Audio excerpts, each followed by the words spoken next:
सभी विपक्षी दल के नेताओं और पत्रकार बंधुओं को नमस्कार। आप लोगों ने कल इलेक्शन कमीशन ऑफ इंडिया की प्रेस कॉन्फ्रेंस को अटेंड भी किया है, देखा है और सारे देश ने सुना है। ईसीआई ने बार बार कहा है कि जो आरोप लगाए जा रहे हैं उसको शपथ पत्र के माध्यम से, एफिडेविट के माध्यम से दिया जाना चाहिए। मैं आपको बताना चाहता हूं कि 2022 के उत्तर प्रदेश के चुनाव के वक्त जब अखिलेश यादव ने ये कहा कि समाजवादी पार्टी के समर्थकों के बड़े पैमाने पर वोट काटे गए हैं, तो इलेक्शन कमीशन ने एक नोटिस दिया कि आप इसको बताइए। तो 18,000 मतदाताओं के एफिडेविट दिए गए इलेक्शन कमीशन को, जिसकी सारी रसीदें भी थी।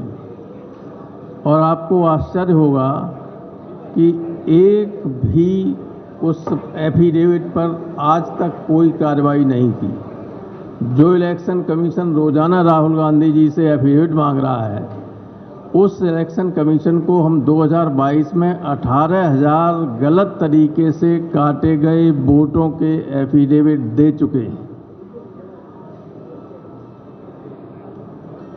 इस तरह के एफिडेविट हैं, उसकी सब रसीदें हैं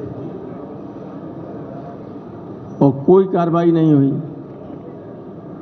दूसरे, जब उपचुनाव हुआ 2024 में उत्तर प्रदेश में,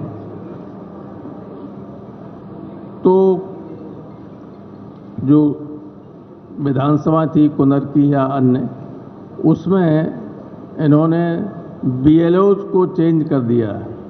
कुंदर की में जो बनी हुई पहले की लिस्ट थी, उसमें से सारे यादव और मुसलमानों को 100% हटाकर दूसरे लोगों को रखा गया।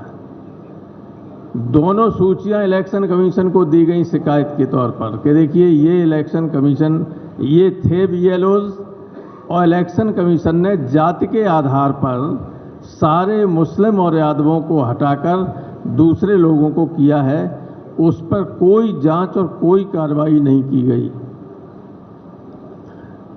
इसी तरीके से जब मैनपुरी में उपचुनाव हो रहा था, तब हमने लिख के दिया कि सिर्फ एक बिरादरी के ही सारे एसडीएम्स, सारे सीओज और सारे एसएचओज मैनपुरी में पोस्ट किए गए थे। एक ही बिरादरी की, मुख्यमंत्री की बिरादरी की। आप जानते हैं कि जब चुनाव होता है तो चुनाव वाले दिन एसडीएम और सीओ गाड़ी लेके चलते हैं, पुलिस और पीएसी उसके साथ होती है। जिस बूथ पर चाहे उस बूथ पर लोगों को दौड़ा के हटा दें और वोट न पड़ने दें, ये काम उनका होता है। बजाय इसके कि ये देखें कि वोट सही तरीके से पड़ रहे, कोई अव्यवस्था तो नहीं हो रही है, और वो भी उनका अधिकार नहीं होता है। वोट को चेक करने का अधिकार केवल प्रिसाइडिंग ऑफिसर, पोलिंग ऑफिसर्स को होता है। लेकिन ये सब आपाधापी करने के लिए इस तरह की व्यवस्थाएं की गई, जिसकी लिखित शिकायत हुई और किसी के खिलाफ कोई कार्रवाई नहीं की गई। तो इलेक्शन कमीशन का ये कहना कि बिना तथ्यों के शिकायत की जाती है, कोई एफिडेविट नहीं दिए जा रहे हैं, वो गलत है पूरी तरीके से। इससे सब लोगों को अपनी अपनी बात। दिल्ली में बहुत बड़ा घपला हुआ, संजय सिंह जी बताएंगे आपको। और हमारे यहाँ तो अभी से फिर वोट काटने की प्रक्रिया शुरू हो गई उत्तर प्रदेश में। अभी से पूरे उत्तर प्रदेश में ट्रांसफर की लिस्ट आप देखिएगा, अगर ठीक जगह पर कुछ हमारे जो ये समझते हैं कि ये समाजवादी पार्टी के समर्थक लोग हो सकते हैं अधिकारी, उन सबको साइड लाइन करके दूसरे तरह के अधिकारियों को पोस्ट किया जा रहा है। और यही चुनाव के वक्त रहेंगे आगे चल के 27 में।